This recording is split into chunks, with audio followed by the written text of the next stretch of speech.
नमस्कार मंडळी. आजपासून सुरू झाली आहे माझी एक्झाम. सकाळी आधी तर मी निघाली डॉक्टरकडे जाण्यासाठी, बिकॉज आमच्या एरियातल्या चिकूताईची जे बेबी आहेत, छोटे छोटे पपीज, त्यांची मला लागलेली आहेत नखं. मग त्यामुळे इंजेक्शन घ्यायचं होतं.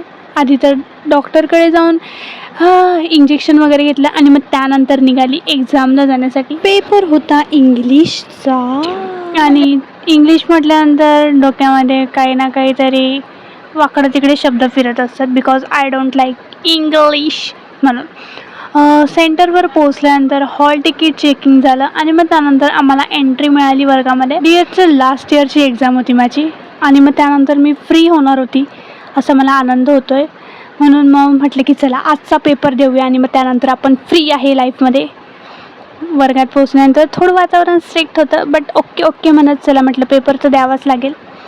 विदाऊट एक्झाम आपण डिग्री नाही मिळवू शकत. त्यामुळे मग पेपर दिला आणि मग ओके होता पेपर. एवढाही खास नव्हता गेला. पास होईल की नाही I don't know, but okay म्हणत मग मी निघाली कॉलेजमधून आणि मग त्यानंतर उसाचा रस पिला, कारण की सूर्यदेवता आधीच खूप तापलेले आहेत. त्यामध्ये माझंही डोकं आज खूप तापलेलं होतं, बट इट्स ओके म्हणत यासोबतच भेटूया पुढच्या ब्लॉगमध्ये. तोपर्यंत बाय.